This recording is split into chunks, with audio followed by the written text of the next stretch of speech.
Olá a todos, tudo bem com vocês? Vamos lá então para nossa aula de topografia aqui, a nossa videoaula. Vamos fazer agora aqui nossa parte teórica, depois a gente faz a resolução dos exercícios na nossa apostila, e aí eu mando uma atividade extra para vocês, beleza? Vamos lá então. Bom, seção 2.1 então, a gente vai entender o datum geodésico, tá beleza?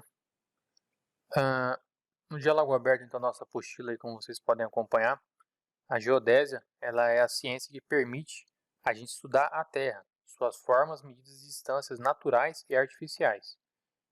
Ou seja, a gente vai estudar a Terra no seu formato real e como ela é representada, como ela deve ser utilizada na prática, beleza? Porque na prática ela não tem um formato muito específico, mas a gente tem um modelo matemático, então, que nos ajuda a realizar cálculos que sejam bem precisos ao seu formato real, beleza?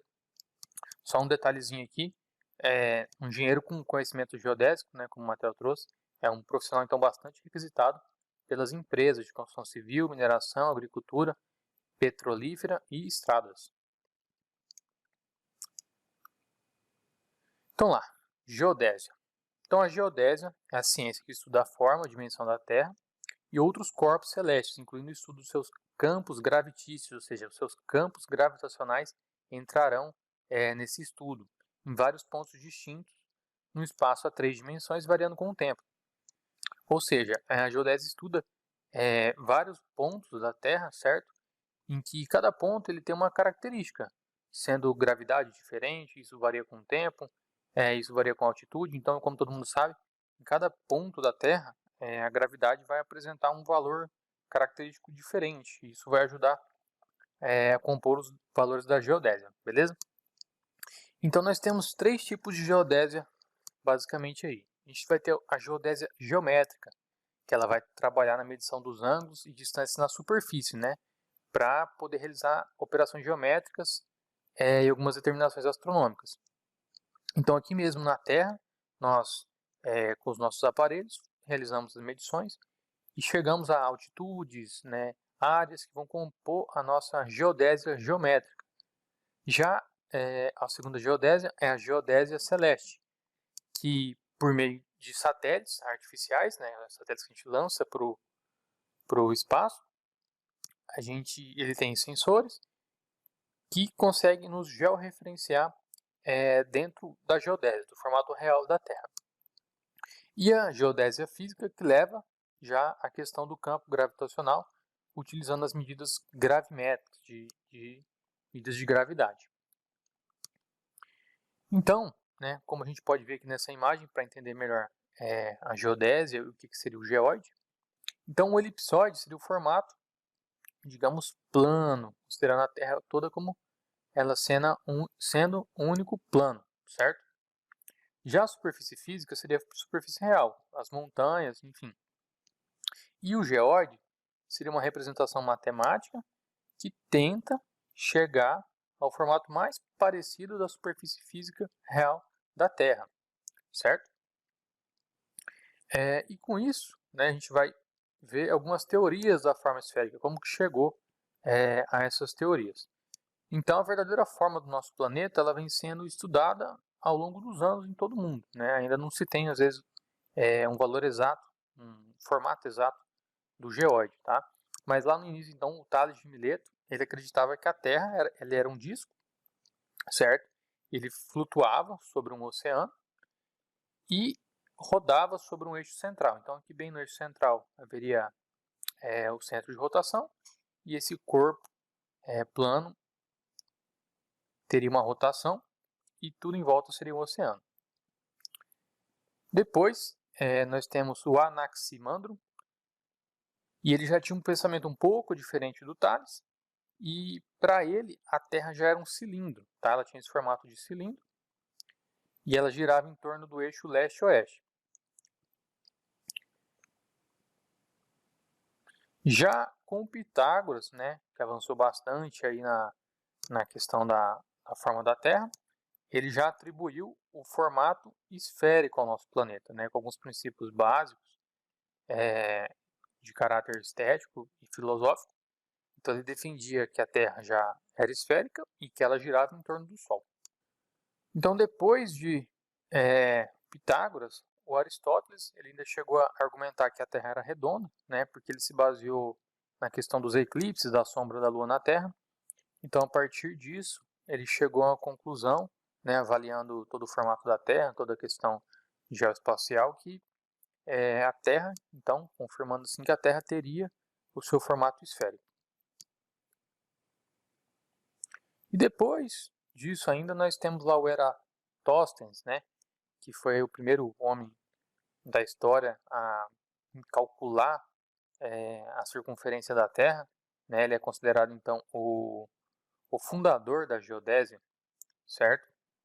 Então, pela época ele conseguiu chegar a valores bem aproximados quando comparados aos nossos cálculos de hoje em dia. E com isso, nós temos já algumas teorias da forma geóide. Mas Gauss, né, que era um grande cientista, ele já caracterizou então o geóide como uma superfície equipotencial do campo de gravidade, que coincide com o nível médio não perturbado dos mares. Então, nível médio dos mares, esse NMM. Então, Gauss ele alegou que a superfície da Terra ela era irregular, pois a crosta terrestre não havia sido distribuída de maneira uniforme. Então, dependendo da característica do material, por exemplo, uma rocha, um silt, ou mais, sendo mais específico, de acordo com a densidade do material, isso foi se criando de diferentes formas, então tornando a Terra com formatos diferentes, beleza? Surgindo assim então o nosso geóide. Datum geodésico, o que ele é, para que ele serve e quais são eles? Então, datum, só a parte do datum aqui para quem não sabe, datum significa data, que significa dados, tá? Então, dados geodésicos. Então, o datum geodésico, ele vai tentar representar numa superfície plana todo o formato, digamos, torto do geóide. Então, matematicamente, ele transforma aquela superfície toda torta numa superfície plana para auxiliar a gente aí nos cálculos, tá? Então, o datum, ele possui dois conceitos, o datum altimétrico e o geodésico, sendo que o datum altimétrico ele se baseia em cálculos então de altitudes, sendo que ele pode ser local, regional ou global. E o datum geodésico, ele vai basear os cálculos nas coordenadas geodésicas, e também esses cálculos podem ser locais, regionais ou globais, tá? Então, ele é baseado na sua altitude, a altimetria, o datum altimétrico, e o geodésico em dados bases geodésicos, baseado em coordenadas daí, tá? Aqui, para a gente entender o datum geodésico, então, como que funciona? A gente tem o geóide, que seria, digamos, o formato da Terra a nível do mar, então ela teria esse formato, e nós, para um datum local, teríamos um formato similar a um círculo, só que ele é um pouco menor porque ele é local, para a gente fazer medidas locais. Então ele já é útil, digamos, a sua precisão. E o global, ele tenta representar o mais próximo possível do geóide, né? Sendo assim que ele utiliza, na verdade, vários pontos geodésicos para realizar o cálculo do datum global, tendo que realizar, na verdade, vários ajustes, utilizar várias estações, certo? Bom, vamos resolver agora então aqui as nossas atividades da apostila e aí segue um link também aí, pessoal, para o nosso PDF com algumas perguntas.